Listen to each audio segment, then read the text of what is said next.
Joining me now here on the Hill, May Mailman. She is a senior policy strategist over at the Trump White House. By the way, Harvard Law School grad with us once again here on the Hill. Thanks for being with us tonight. Hey, Blake. So lay out for me, as the White House sees it, sort of what's the goal and what does a resolution look like? Because the president today suggested that the way Columbia University has responded is fine in his book.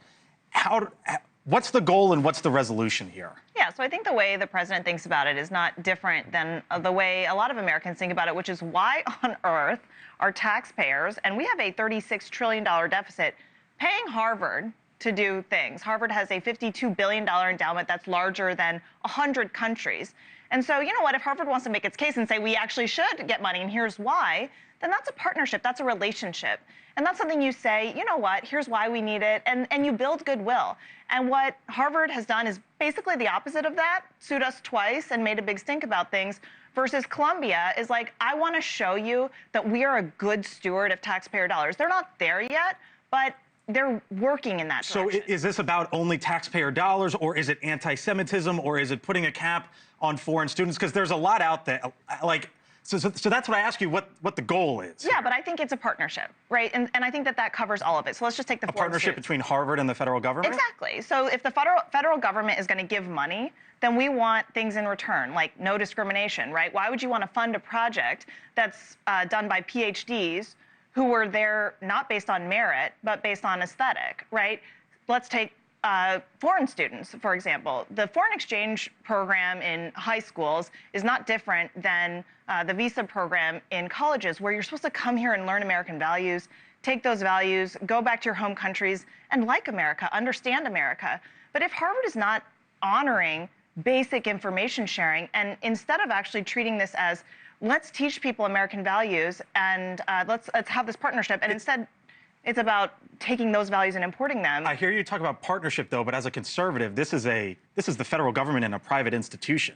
Yeah, and so there doesn't need to be a partnership. If Harvard wants to be on its own, if Harvard wants to say get lost, then okay, we'll get lost. And so that's why all of this, you know, as you know, there were some basic requests. We want no discrimination. We want merit-based admissions, merit-based hiring.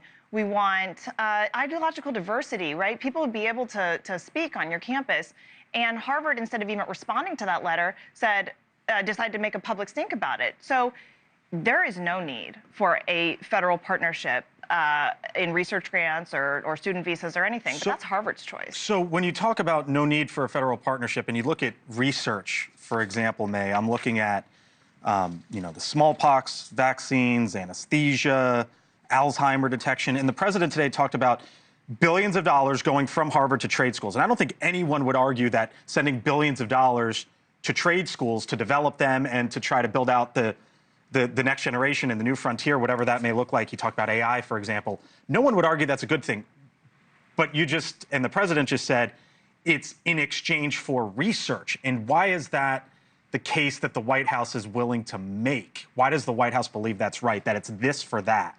Well, already this is the White House's values that we put forward in the One Big Beautiful Bill, which is a 20% tax on wealthy endowments and additional funding for trade schools and for workforce development. So I think this is not a new concept, that we think that federal money, instead of being directed to research by an institution that blatantly discriminates on the basis of race, instead that money should be redirected to institutions that are merit-based and that through research and through projects can actually create American jobs. So is it going to be this specific pocket of smallpox funding for NIH? No. But is it going to be a redirecting of federal money in general? Yes.